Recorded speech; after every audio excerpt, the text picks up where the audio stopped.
Hey, what's up guys? It's Austin here from Royal Highness Python, and in today's video I'm going to give you guys a quick look at how I clean my ball pythons. So today I have to clean this whole rack right here, and I'm going to just record it, might as well. And I'm going to go clean the first one with you guys, and I'm just going to go run through and clean them all. So if you guys want to stay and enjoy the video, maybe clean some racks yourself, we'll do that together. But before we get to all that cool stuff, huge shout out to Ron from American Made Balls. Thanks for this really cool shirt. I know I gave him a shout out a couple videos ago, but he deserves 2 because he sent me 3 shirts. And he's definitely not slacking on the back. Just want to say I really appreciate the 3 shirts, man, and all the other goodies you sent us, all the stickers. Really cool of you, and I hope this is enough to give back to you. So now let's get into this cleaning video. So this is what I use to go and clean my ball pythons. First, I'll show you guys my chlorhexidine. This is chlorhexidine 2%, and all I do is dilute a little bit of it, maybe like a couple of drops. I don't know how much it is, maybe like 10 milliliters, 20 milliliters, and I dilute it with water, so just the bottom gets a little layer, just enough to cover the whole bottom. Then the rest comes with water, and it's a really dark blue liquid, but when you dilute it in water, it does go to this really light blue, and it's really good for cleaning, disinfecting, and it makes the job a lot easier than using just water or soap.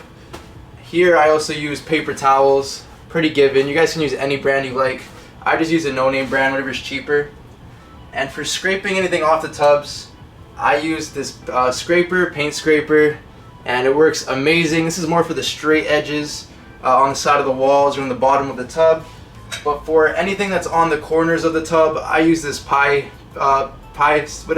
picker upper or cake slicer.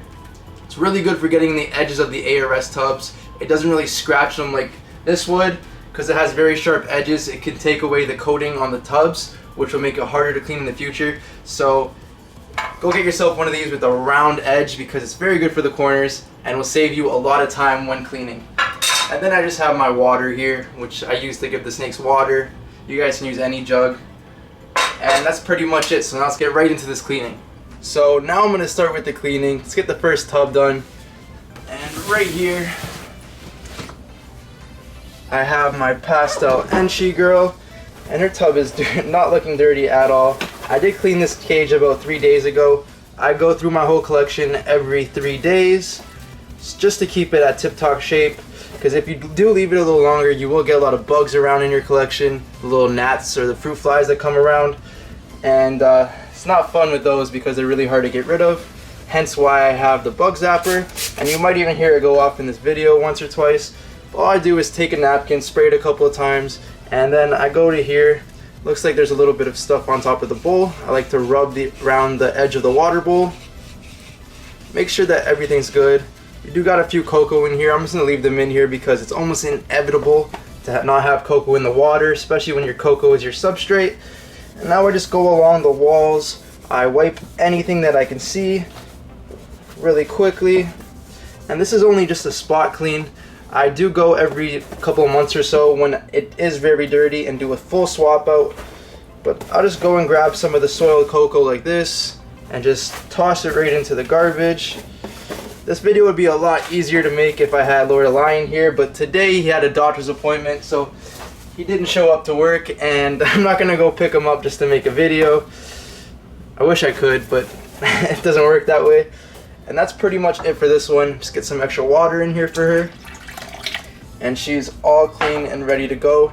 And this is the only one I'm pretty much going to clean on here. I might show a little more that are dirty and actually do a deep clean and show you guys, but the rest of this video is probably going to be a time lapse, so get ready for that.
So right here I have my Enchi Ghost female, and here's one of the perfect examples where I use this little cake slicer, and I just go and scrape the corners perfectly like you see here.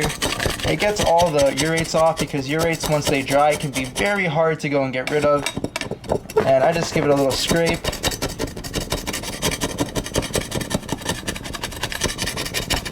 And then I'll go get a new napkin just to go pick up that urate, because I don't want to touch that with my hand too much.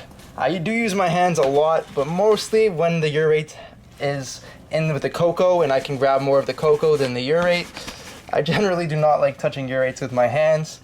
And then I have this wet napkin which I used to wipe some of the sides of this tub just before, and I'm just going to go and scrub it all off. It's not 100% clean. This is just a spot clean, because if you were to do 100% clean every single time, the snake will not feel too comfortable in its own environment because its scents are not there. But I find when you go leave a little bit of the dust, it's not very much. Most of this stuff is just cocoa residue, but there are some very little specks of urate dust still in there, which is okay. This female feels more comfortable. She eats great. She laid a clutch for me not too long ago and is eating phenomenally. You can definitely tell with her size. And she's just an overall great snake, and this is how I clean my snakes. So we're just going to finish the rest of this rack, and then we'll get to the ending of the video.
And that's it for today's video. I hope you guys enjoyed me cleaning, some of the tips I gave you guys. I know it wasn't the best video. Could have been a lot better if I had Lord of Lion here. So if you're still here, go and comment down below say where is Lord of Lion, because I need him for some of these videos, especially because it's hard to record in this tight little space I'm in, especially with the ones way below. A lot of you guys might think I might have missed some, but I just couldn't capture me cleaning some of these tubs with the bins in the way, the garbage bin, my little rolling rack I had right there, and even my box of substrate or tub of substrate. It's super hard with the limited space I have in this small area, and Lord of Lion is a big crucial part of my production, and I really appreciate that guy. So if you guys can go and check him out right now, at Lord of Lion on Instagram, or at _Lord of Lion on Instagram, and Lord of Lion on YouTube. I would highly appreciate it. He would appreciate it too. And let's just spread all the love. So that's pretty much it for this video. So I hope you guys like, share, and subscribe. And I'll catch you guys on the next one. Peace out.